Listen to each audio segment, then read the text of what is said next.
Doug Gardite here, and once again, I'm working on some networking stuff. I'm currently in the IT closet in the boys' dorm, and I got the new switch installed here. Here's the configuration.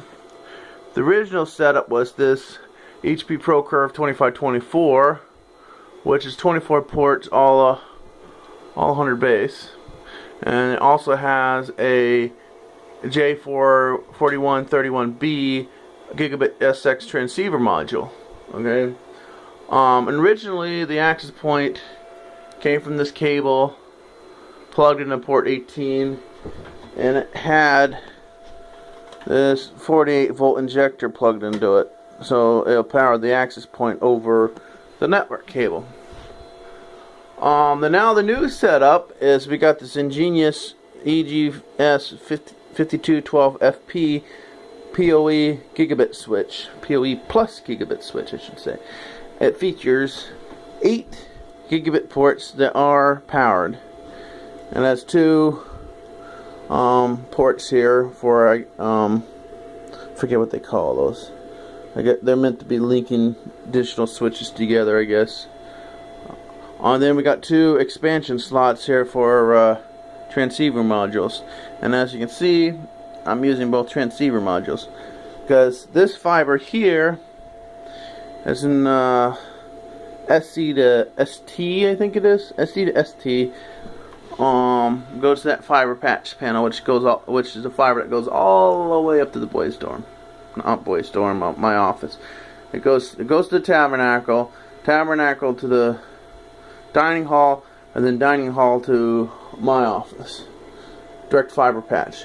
Now the one on the top here is a fiber connection that goes up to the old switch.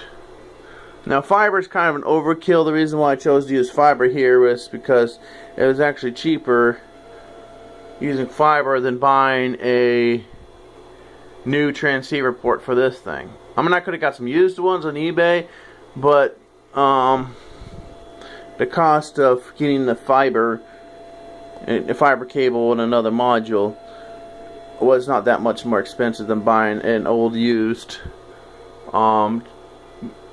gigabit Ethernet card for the expansion port there, so that we decided to use fiber. And probably another advantage of that is if somebody does something stupid and shocks this switch, it won't shock this switch over fiber. If you had an Ethernet connection between the two, there's a chance that, you know, if somebody does something stupid and shocks the switch, it might damage this switch too. I mean, there's a chance. I mean, but it's not possible going over fiber. And anyway, on the new switch, we got 2 connections. Actually, there's actually 4 connections. We got these are all operating at gigabit. The access point's operating at gigabit. My laptop connected to it's only getting 100 base out of it, so apparently because it only has a 100 base network card in it, which is kind of disappointing, but it's a cheap laptop, so not complaining too much. And looking at power consumptions over the access point that's plugged into it, output voltage is 54.7 at 58 milliamps, and looking at the other screen is 3.1 watts. Power budget, oh, it logged me off, so I'm not even bother going back in there. So basically, that's the current setup, and got some cleanup here to do. The old fiber cable is the old injector. I'm going to use the old injector in the classroom because I can get one of my extension cords back if I use that injector in the classroom, and that's probably a good idea.